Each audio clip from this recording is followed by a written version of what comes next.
Okay, so this is our first chapter and first lesson in Algebra 2. And we are going to solve systems of equations because what we're going to do is typically in the past you've done two equations, two variables. We're going to work our way all the way up to three equations with three variables and just kind of the thought process that we can do to get through these problems.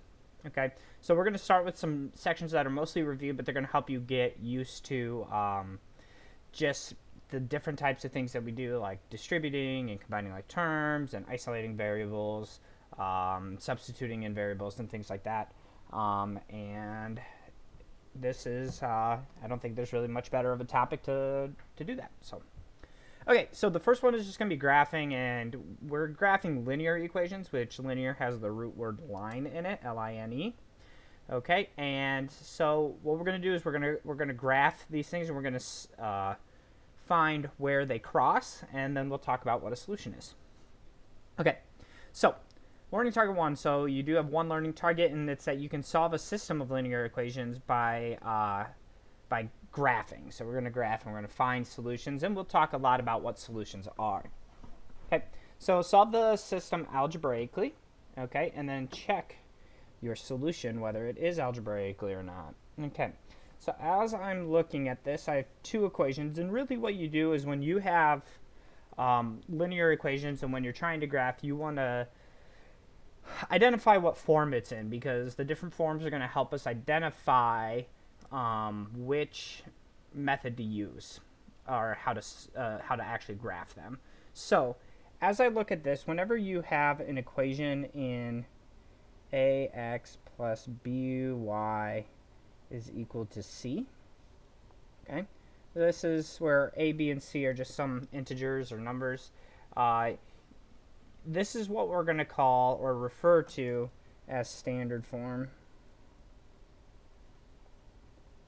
Okay, and when it's in standard form, all right, what you're looking for is you want to look for the x-intercept and the y-intercept. Okay, and let's talk about why that's so helpful, because as I look at the x-intercept, so we should know by now that the x-intercept is where my graph is going to cross the x-axis, okay? So we're looking for where my graph's going to cross the x-axis. Let's think about when I'm on this bold horizontal axis here. What is my y value as I'm getting to this line? Okay, so when it's here, it's 0. So I know when I'm on the x-axis that my y value is 0. Okay, and you know, similarly, when I'm on the y-axis, you know, your x values go positive this direction and they go negative this direction. We know that our x value is equal to 0 when I'm on the y-axis. Okay, and that this fact ends up being incredibly powerful. Okay, let's actually just find the x-intercept. Okay, so let's go ahead and find the x-intercept. And I'm going to refer to this equation as the black equation. Okay, so I'll just have it bloated in black. Okay, so if I'm looking for the x-intercept, I know I have one particular fact. Okay, and that fact is that my y value is 0, right? When I'm on the x-axis, my y value is 0, right? y1, y value 2, y value 3, 4, 0, negative 1, negative 2, negative 3, you know, and so on and so forth. So I know that my fact here is that my y value is equal to 0. Okay, so now I can just rewrite this whole equation here, this black equation, but instead of y, I'm going to put 0, okay, because I know that y is equal to 0. Okay, and it's equal to 3. Okay, and so now I can just solve here. Now I have an equation that instead of having two variables, x and y, I have a variable just x, and I don't have y anymore because it's been replaced. Is equal to 3. So now I know 3x is equal to 3. I can divide by 3 on each side to find out that x is just equal to 1. So what does this give me? Okay, this actually gives me an x, y ordered pair. Okay, it gives me an x value of 1 and a y value of 0. Okay, so x value 1 right here and y value 0. Okay, so that's like my first point. Okay, but you know, there's an infinite number of points on a line, but we need to find just one other pair. Okay, just one other pair and it will work. Well, again, you could use either any x value, well, except for 1, because we've already used 1. But we can use any other one. Well, we might as well just go ahead and find the y-intercept, okay? Because when I'm looking for the y-intercept,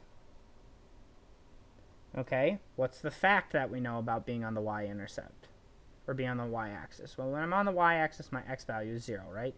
X is 1, x is 2, x is 3, 4, x is negative 1, negative 2, negative 3. What's in between that? It's 0. So I know x is equal to 0 in this situation. Okay, so now I can just go ahead and kind of do the same thing, right? I can just plug it in and see what the y value I get back out is. Okay, so I'm going to take 3 times 0, okay, and when I get 3 times 0, and then I'm going to minus my y value is equal to 3. Okay, well, 3 times 0 is 0, minus y is equal to 3. And then here we have negative y is equal to 3. Okay, and so then now there's a couple different ways to look at this. Negative y could mean the opposite of y is 3. So what number would we take the opposite of and get out 3? Well, it would be negative 3. The other option is we have negative y could also mean negative 1 times y, and we can, divide by negative 1. Okay, so now I know that y is equal to negative 3. And I have an ordered pair again. I have an x value, y value ordered pair. X value 0, y value negative 3. 0, negative 3. 1, 2, 3. Alrighty. And now I have 2 nice new ordered pairs, and I can go ahead and connect them with a straight line. Okay, and you really want to try to get through both points the best you can. Alrighty. Alright, so now we're going to do the other equation, which will be the red one. Alright, and we can basically do the same thing, because as I'm looking at it, and the form is roughly in the same, it's really in the same form as the previous one, right? Some number times x plus another number times y is equal to some third number. Okay, so our method can be the same here. Alright, but it doesn't have to be. Okay, so I'm going to show you another method that you can use if you don't want to use this method to find. And it can always work. The other method that you can do is you can get it in a form which most of you are probably pretty comfortable with, and that's slope-intercept form. Okay, so this is y is equal to mx plus b. Okay, and this is slope-intercept form. Alright, slope-intercept form. Okay, so if we can get it in this form, we can use our m value and our b value to graph our line. Okay, so as I'm looking at this, I'm just going to write the equation down. Well, this one has the x and the y the x and the y on the same side of the equal sign, but this one, we want the y by itself. So let's go ahead and get the y by itself. Okay, so again, this is another reason why I'm showing you this is because this is just it's a previous topic that we can use to teach a big variety of, or reteach a big variety of things that you're going to need to know for this class. Okay, so I need to get the y by itself. So if I'm trying to get the y by itself, first I want to try to maybe get rid of this x. Okay, so I'm going to start by subtracting x. Then I can get 2y is equal to the opposite of x plus 8. Okay, and then I have 2y. Well, if you look at slope-intercept form, it just says y here. It doesn't have some number times y. So I'm going to need to get rid of this too. So we need to think about 2y means 2 multiplied by y. So I need to divide by 2 to undo multiplication. And make sure that you're very careful with this. And when I divide, I'm dividing this part here and this part here, and not just one of them. Okay, so then I get negative x over 2 plus 8 over 2 would be 4. Okay, and lastly, let's just rewrite negative x over 2 as negative 1/2 x So now, what was the point of all this? Well, the point of all this was just getting it in a different form that you're going to see that we can be able to graph. All right. And so now I have my y by itself. So now I just need to identify my m value and my b value. Okay. So what number's in the m spot in our base equation of slope-intercept form? Well, it's -1/2. And what's in the b spot? The b would be 4. Okay. So now, if you recall from many previous years of graphing straight lines in slope-intercept form, we know that this here is the starting point. 1, 2, 3, 4. Okay, now the m value, okay, you probably have heard, so this is m, which is rise over run. Okay, rise over run. Top number tells you up or down. Bottom number tells you left or right. Okay, so we have a rise number of -1. That's going to tell me to go from my original spot, tell me to go down 1. And then a run of +2. So rise of -1, that tells me down 1. Run of +2. +2 is going to tell me to the right. Okay, so kind of as you would expect, positive number on the top tells you up, negative number on the top tells you down, positive number on the bottom tells you right, negative number on the bottom tells you left. Okay, so this one's just telling me to go down 1, right 2. Okay, and the thing that's nice about this is you can just complete this pattern as much as you'd like.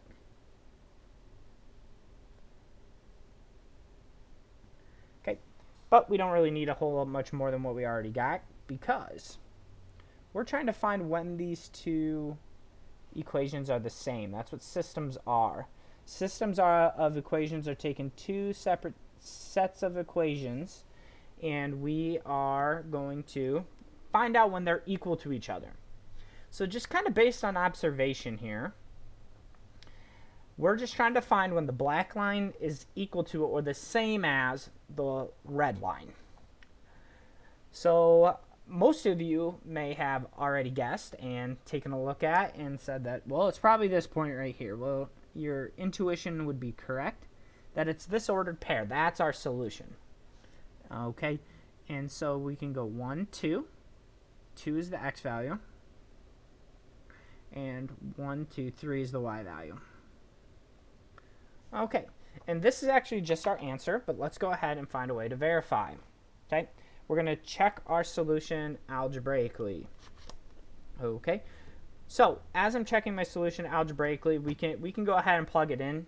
Like, we have an x value and a y value. But I'm going to show you how to use the calculator for that, because we are going to need to know how to use these things quite extensively throughout the entire class. We might as well start on the first day. Alrighty. So what we want to do is, I'm going to try to put this right in the middle. Okay, perfect. Alright, what we want to do is we want to take this x value and this y value, and we want to plug it into the top black equation. If we plug it into the top black equation, it should come out to 3. Okay, so we're going to do 3. Okay, and then wherever the variable is, let's actually put parentheses. Okay, so your parentheses are going to be right here. All right, 3. But instead of x, what number are we going to put? We're going to put 2, because that's what we believe x to be. And then close the parentheses. So wherever that variable is, just put it in a little parentheses with whatever value you want there. And then minus y, which we believe to be 3. Okay, and that's the left-hand side of the equal sign. And that's really all we need here, right? Is we just need that this left-hand side to be equal to 3. So when I hit enter, it's 3. So we went ahead and checked that, and it looks great. Works perfectly.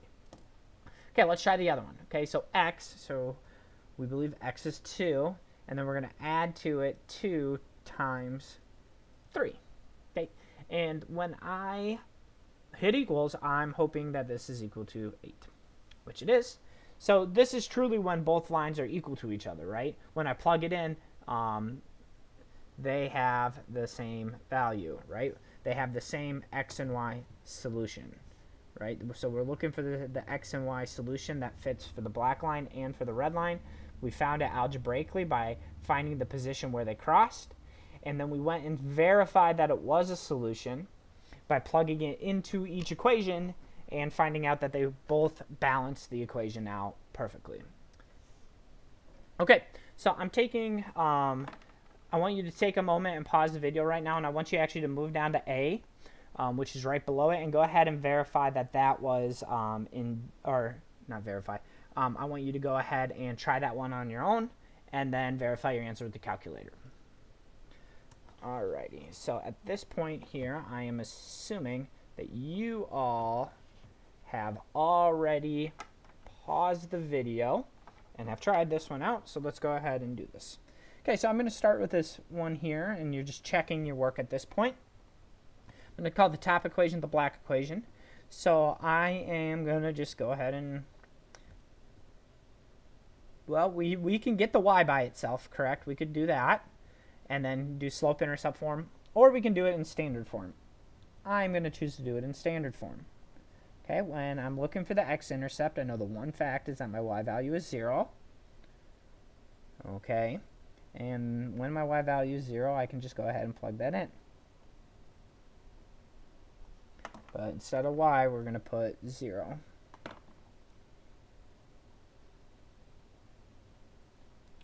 So this means negative 2x.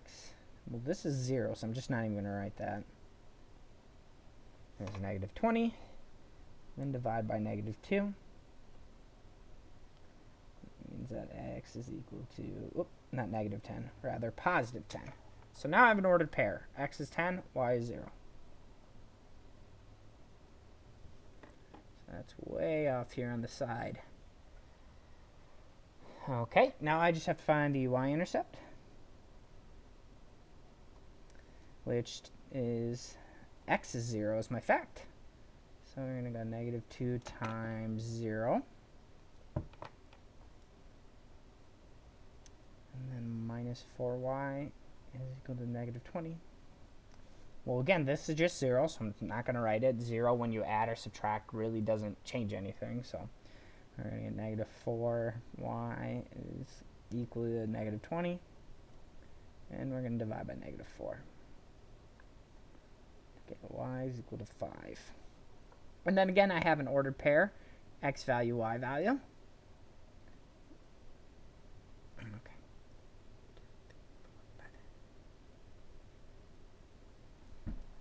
And regardless of method chosen, you should get the exact same line.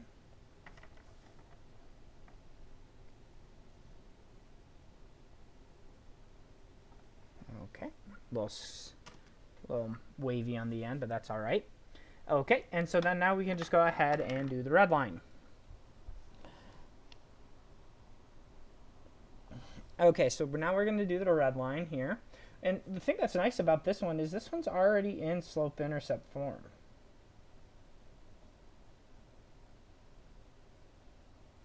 Okay, it's already in slope-intercept form. Y is equal to some number times x plus or minus another number. Okay, and so let's find our m value and our b value. Our b value here is this negative 1 off to the side, but I want to find the m value, the value here, that's being multiplied by the x. So you need to think about what's the only number that they would multiply by x, but just wouldn't write. Okay, well, what's the only number that doesn't change value when you multiply by it? Well, hopefully you all are thinking in your head that that's 1. Well, you're right, it is 1. Whenever you multiply any number times 1, it doesn't change the value. So that's the only number you wouldn't write when you're multiplying by it. Okay, so some of you may be thinking, well, this one doesn't have a rise or a run number. It just has a number. Okay, well, any number you want, you can always change as a fraction. Okay, and pretty simply, you just put it over 1. So I'm going to go 1 over 1. I'm going to take the top number, and I'm just going to divide it by 1. That changes it to a fraction. Okay, so positive 1 on the top is going to tell me to go up 1. Positive on that top is going to tell you up. Negative on that top is going to tell you down. Positive 1 on the bottom is going to tell you to the right one. Okay, so basically my pattern after I get my initial point is going to be up 1, right 1, up 1, right 1, up 1, right 1, up 1, right 1, up 1, right 1, over and over and over again. So let's go ahead and find This here is negative 1. Okay, and we just have to use our slope. Up 1, right 1. Up 1, right 1. Up 1, right 1. Up 1, right 1. Looks like we found our intersecting spot.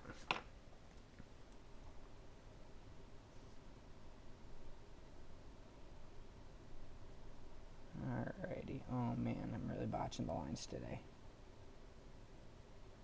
Okay. Well, this right here appears to be our intersecting spot. And it looks like it's at the order pair 1, 2, 3, 4. 1, 2, 3. Alright, 4, 3.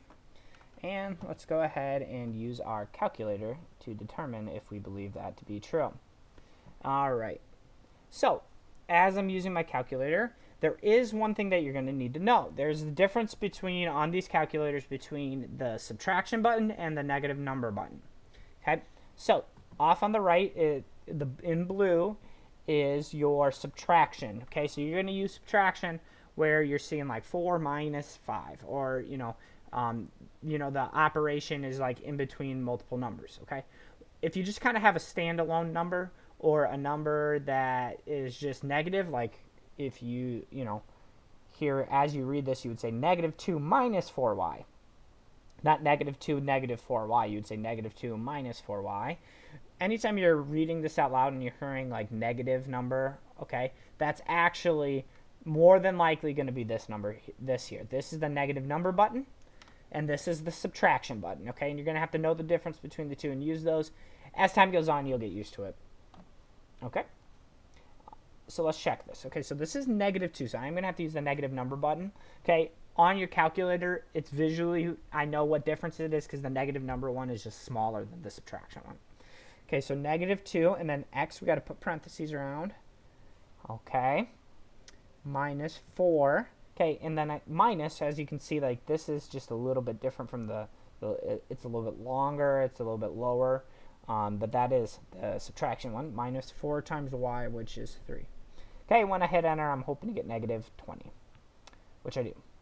Okay, now this one's a little bit different because the x and the y are on each side.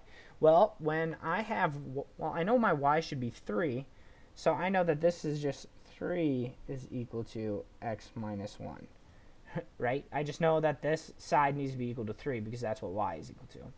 Okay, so let's go ahead and just go. We're just going to type in the right-hand side, which is just 4 minus 1, which is 3. And we know that's what it's equal to, so this indeed was my solution.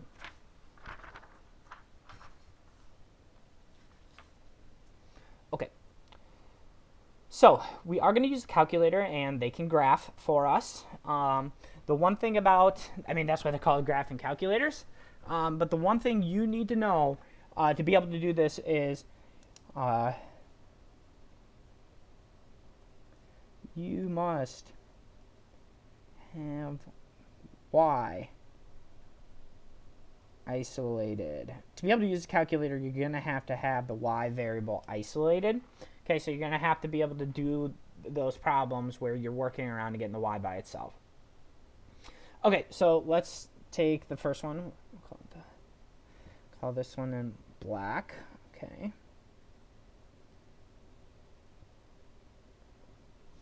Okay, so to be able to get this y by itself here, I'm going to need to get rid of all things added or subtracted on next to it.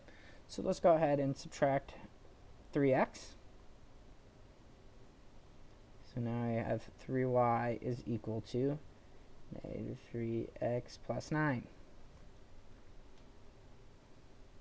Okay, and so then I still just need the y by itself, so I'm going to divide by 3. Remember to divide everything by 3. Okay, so negative 3 divided by 3 is negative 1. And then 9 divided by 3 is 3. Okay, so here's my first equation. Okay, let's do the other one. We'll do this one in red. Okay.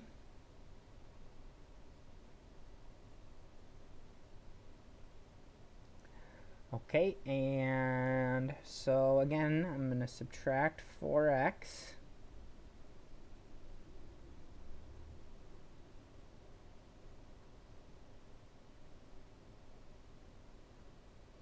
And divide by negative 2. Okay, so I'm going to get y is equal to negative 4 divided by negative 2 is positive 2. Negative 18 divided by negative 2 is a positive 9. Okay, so there are the two equations that we're going to need. Okay, so here's kind of the basic like walkthrough of the buttons you're going to need. So I'm going to go ahead and like highlight or circle the buttons that we're going to need to use. And I'm actually going to get a highlighter. One moment.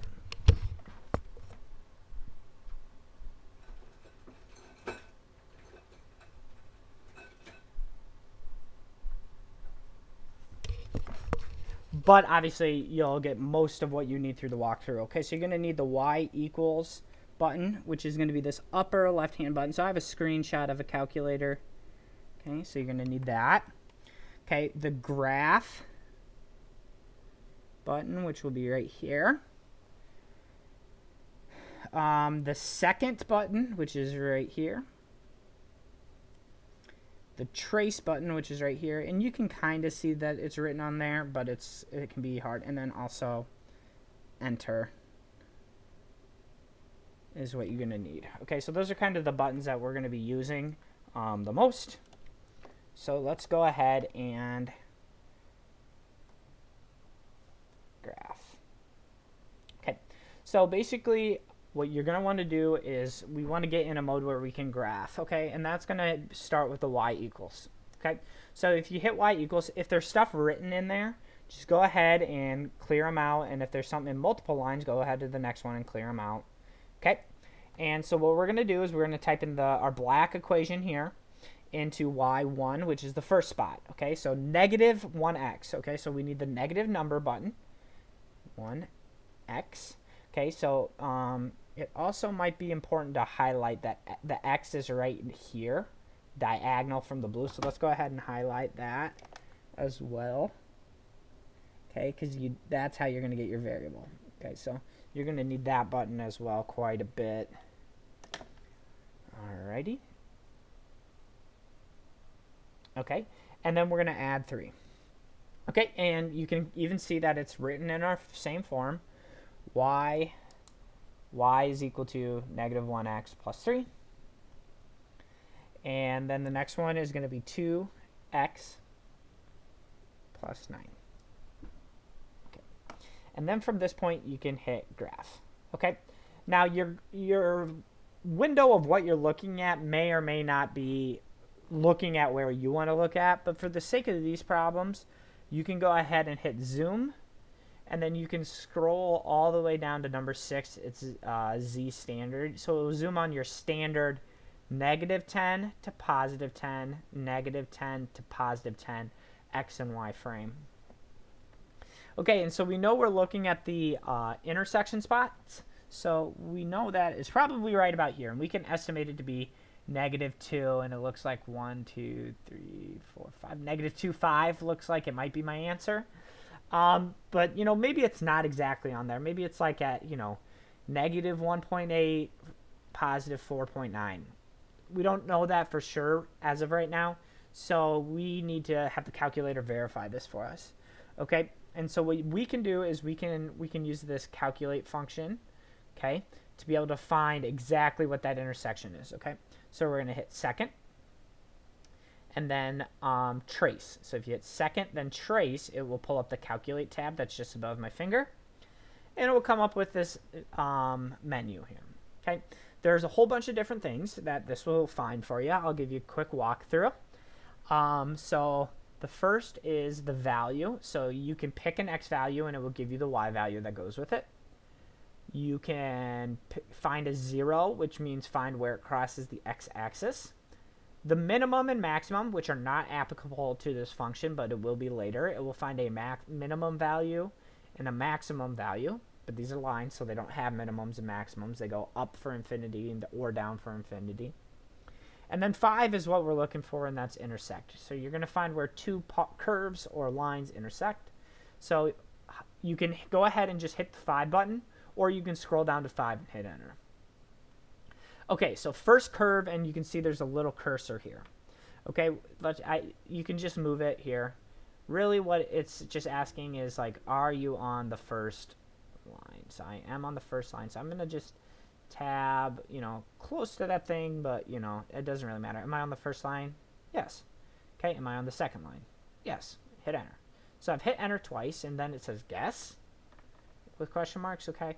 And you want to hit enter one more time. So you're basically going to end up hitting enter just 3 times in a row.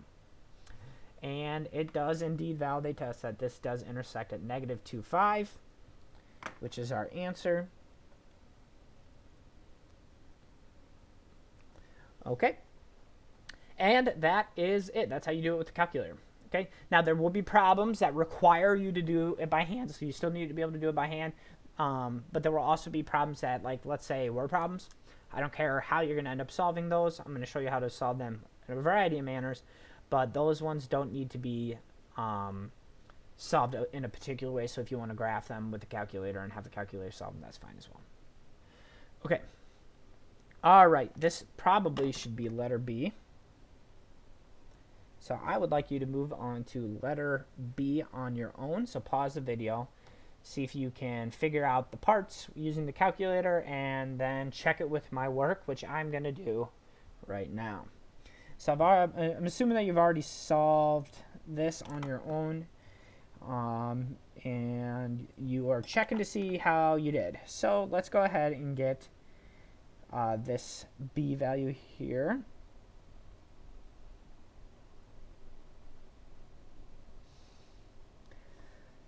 Okay, so I need to get the y by itself. So this one I'm going to add 2x.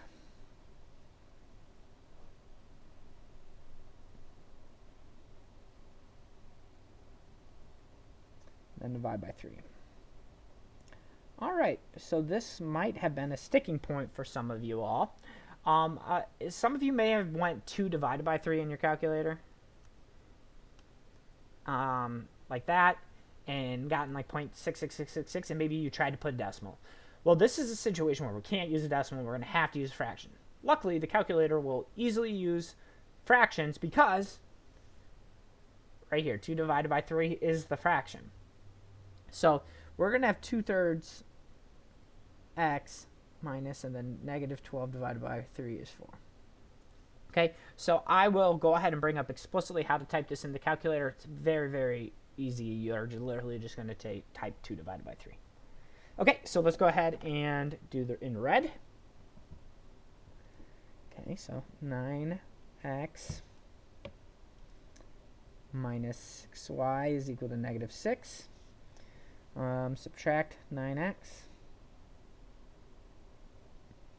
-6y is equal to -9x minus 6. And divide by -6. -9 over -6. Okay, so here's another good function that the calculator will do for you. So hopefully you like this. I don't really know what this is equal to. So let's say you have literally no idea what this is equal to. And so we're going to use the calculator. Right? -9 divided by -6. And it gives me, okay, 1.5. Now you can use 1.5, especially for the calculator. Totally fine to use 1.5. But you know, maybe you want the fraction. Like maybe you are trying to graph this one by hand and you want that fraction. The graphing calculator will simplify the fractions for you by hitting the math button, which is off to the side. And then the very first one says frac, and you hit enter, and math fraction. It will simplify the fraction, and you will get 3/2. Alrighty. And then -6 divided by -6 is 1. Okay, let's go ahead and see how we can type these in the calculators. We're going to hit y equals. There is stuff there, so we're going to clear it out. Okay, and typically, sometimes you don't have to, but I've always just found, like, in general, whenever you're doing fractions, is just to put parentheses around that so you know that those parts are grouped together within the calculator. So I'm going to put 2/3 like that in parentheses. Typically, that is just, it just validates for me at least that I know that like 2 divided by 3 is going to be that number. Okay, and then x, and then -4. Okay, let's move on to the next one. This one here, we're going to go 3 divided by 2. And this one, you could put 1.5 because that's a terminating decimal. X plus 1. Okay, and then we hit graph. Okay, so looking at it, looks like our answer is going to be somewhere down here in the negatives. You know, maybe something like negative 1, 2, 3, 4, 5, 6. Maybe like negative 6, negative 8, negative 6, negative 7, something like that. But again, we just want the calculator to find out. So we're going to hit second trace, and we're going to go down to 5 for intersect. And are we on the first line? Yes. Are we on the second line? Yes. Do I want to guess? Yes. So you just hit enter 3 times, and it's negative 6, negative 8.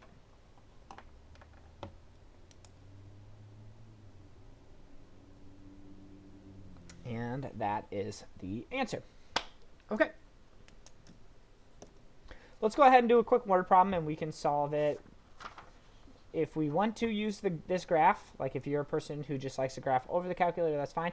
I personally would probably just go ahead and solve it with the calculator when I'm done. Okay. So, an ice cream shop, at an ice cream shop, one customer pays $9 for 2 sundaes and 2 milkshakes.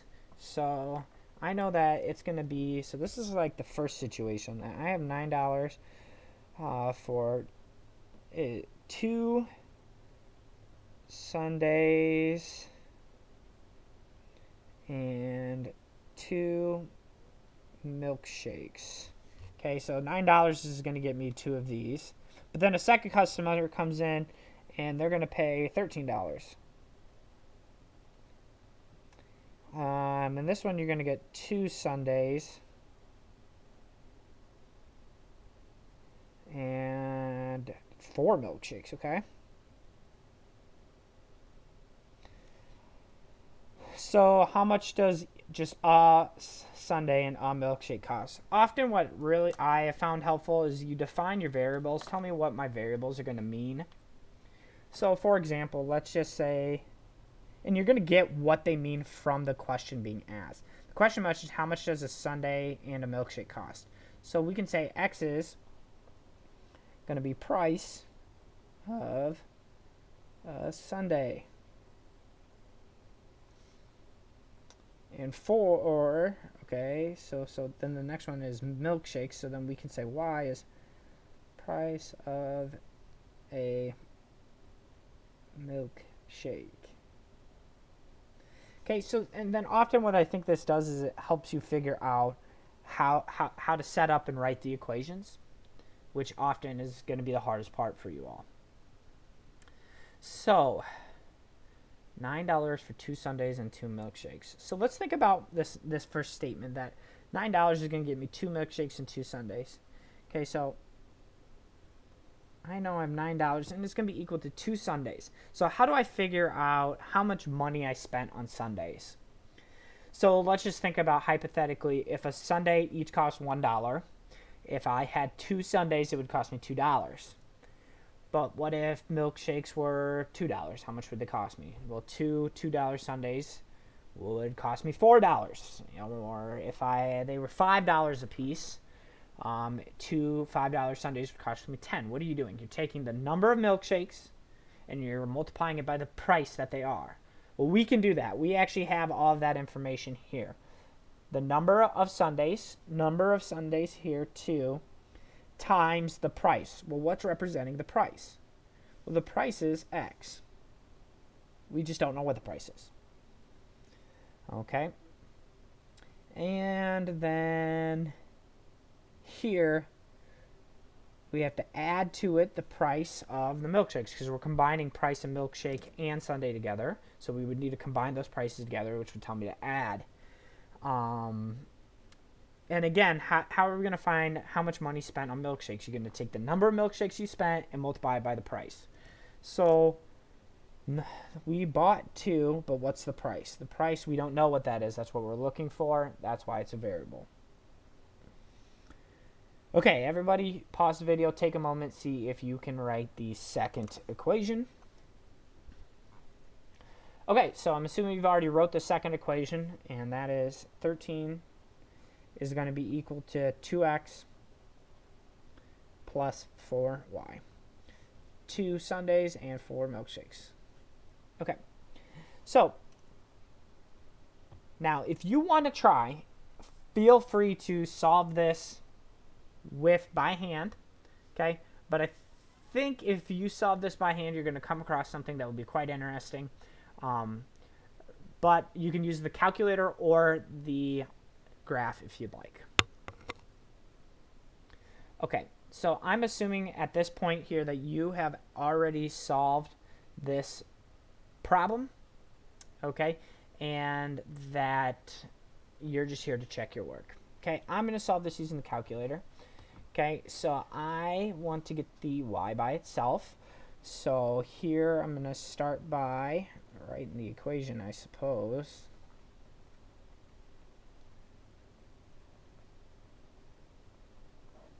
So we're going to negative 2x plus 13 is equal to 4y. Okay, and then I need to divide by 4. Okay, so this is where I think that you're going to find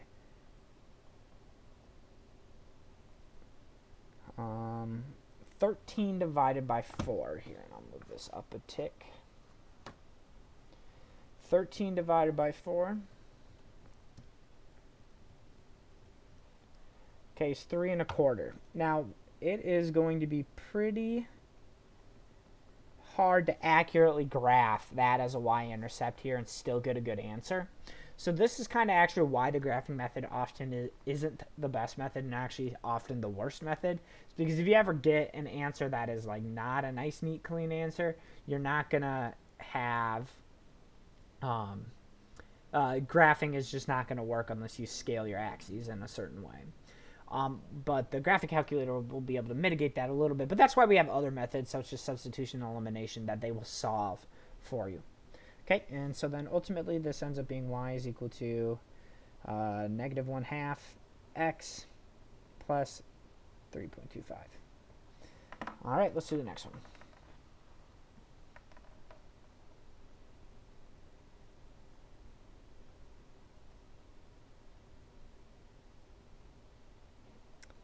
Negative 2x plus 9 is equal to 2y. So this is negative x plus 4.5. And again, you're getting a decimal there, and that's not wrong. It's correct, in fact. But it just will make it harder to graph. Okay, so let's actually go ahead and graph with this. So we're going to hit y equals, and we're going to go negative 1/2 x plus 3.25 and negative x plus 4.5. Graph. So it would only make sense for our answers to be in this quadrant, and I want you to think about why would it only make sense for our answers to be up in this upper right hand quadrant. And hopefully you've thought about it here a little bit. Well, it really only makes sense because if we think about my x values out here, and this is like the number negative 8, for example. Although like up here there's like solutions to equations individually that involve negative numbers, it doesn't really make sense for a price to be like negative $8 or negative $2 or negative $1. It just doesn't really make sense in this context. So really the only answers we're looking for were ever going to be up here. Okay, so here, and then we can go and check out the intersection and just basically hit enter 3 times. 2.5 and 2. So we know 2.5 comma 2. And what does this mean? X value is 2.5. So whenever you're doing these word problems, when you're taking the test, I want a quick, brief, minimal explanation. And that this would be, for me, it would look like this. A sundae costs $2.50, and a milkshake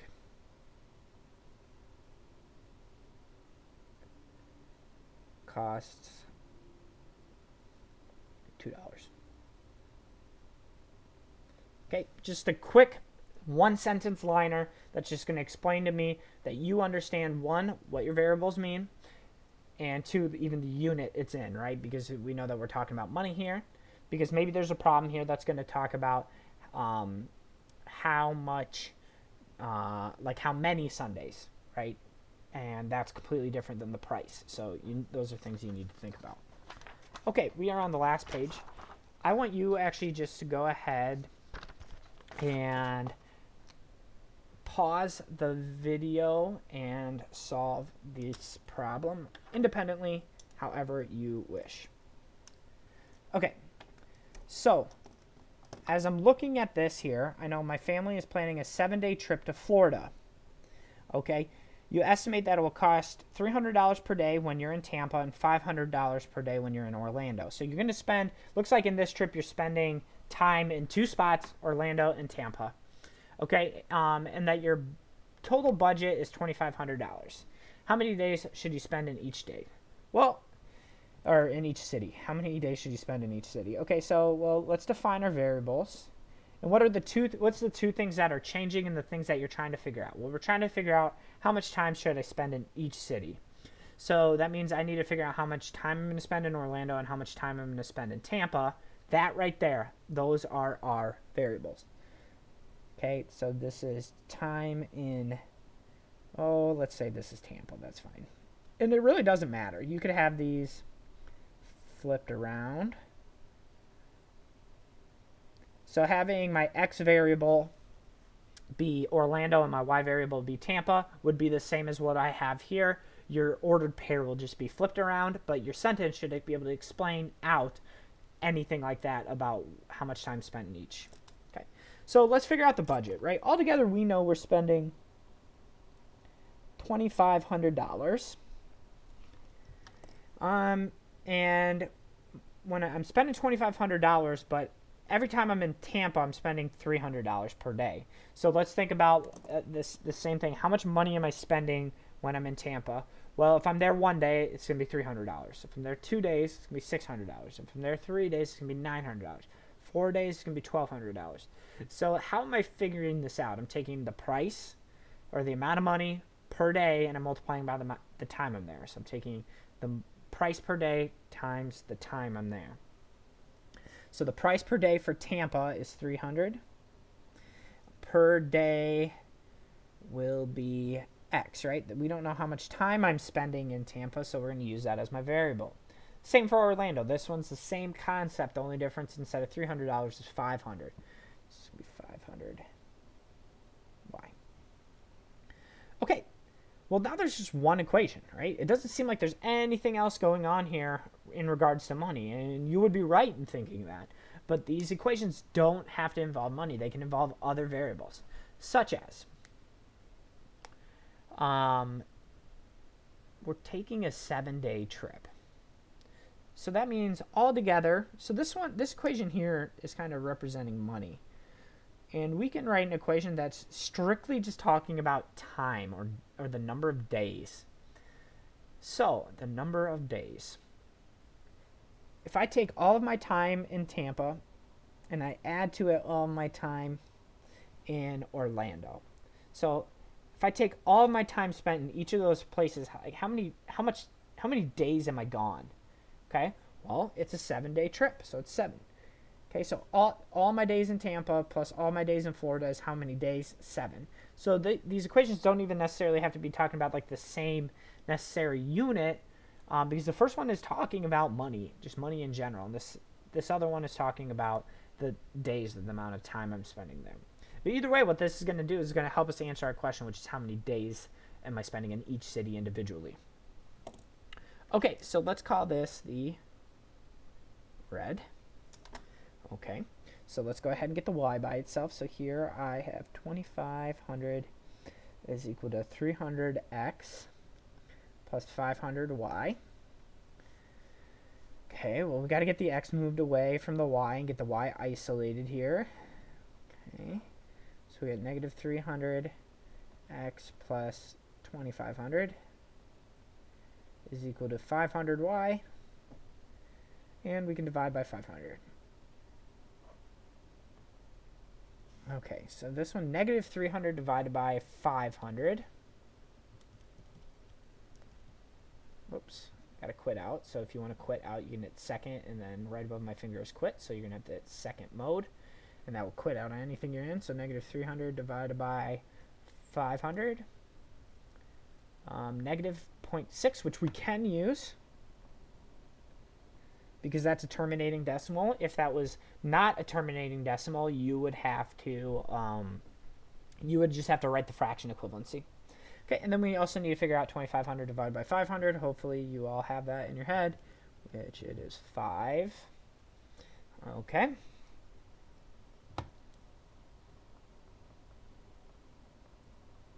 Okay, and then typically you see the y in front, so I am going to flip it around, but it actually doesn't matter if it is or is not. Okay, let's go ahead and do this one here. So the next one is the black equation, which is going to talk about days. All right, and so this one we just get x plus y is equal to 7. And I just got to get the y by itself by subtracting x, saying y is equal to the opposite of x plus 7. So this is the representation for each of these. Let's go ahead and use the calculator. All right, clear out. Okay, so negative 0.6 x plus 5 is my first one. And the opposite of x, or negative number x, plus 7. Notice that I'm not using subtraction for these first ones, and then hit graph. Okay, again, same idea as the previous problem where we kind of expected our answer to be up here because that have like, I was there, negative 3 days, doesn't make any sense and doesn't really have any context in this problem. So that's really what we're looking for. So we're going to hit second, trace. And we're going to go down to 5 to hit intersect and basically hit it 3 times. Ordered pair is 5, 2. So our final answer is 5, 2. And again, I just need a quick sentence. Okay, this would be one that you could have done by hand and gotten the same answer. Okay, so 5, 2. Okay, so this is why we define our variables in the beginning, because now I know how we are spending exactly 5 days in Tampa, because that's my x, and 2 days in Orlando. Spent 5 days in Tampa and 2 days in Orlando. Alrighty. Okay, so basically what we are going to talk about here, and we'll elaborate slightly upon this every day, so don't lose this specific page because we will come back to this in the next couple lessons as well. But there are different types of solutions you can get. Okay, and the first is the most common, and that's when you get exactly one solution. Okay, you're going to get one solution when you have some random line intersect some random second line somewhere. It doesn't matter where they intersect, but they intersect at that. It's exactly one solution, which makes sense. Okay, you can also get infinite solutions. Okay, you can get infinite solutions. When does this happen? It's when you get one line, you simplify it down, and you graph, and let's say it's right here. Okay, and then you have another equation, and you simplify that one down, and you graph it here, and it just sits literally right on top of it, perfectly on top. They overlap. I'm even gonna put that word down here. Overlap. Okay. So basically that means that you're dealing with the same line. It's just been represented twice. You're going to have infinite solutions because literally every single spot on this line here is a solution. Okay, and then the last one here is, let's say we have a line, maybe it goes like this here. And then we get the other line here like this. Okay, how many solutions do you think that would be? Okay, think to yourself. Okay, and this indeed is no solutions. Okay, and what this really means is that when you got your lines, they are parallel. So you've dealt with parallel lines before in geometry, as well as just at other times in general. And they just never are going to cross. They have different starting points. They're not going to cross, so they're parallel, so there's no solutions. Okay, So this is graphically what our solutions are going to look like. Okay, and then we're going to elaborate and refer back to exactly this here when we look at our next lessons. Otherwise, that is the end of the first lesson, 1.1, about graphing linear equations, which was, and hopefully was, mostly review. Feel free to go ahead and start that section's homework, the 1.1 homework. Otherwise, I will see you next time for the 1.2 homework.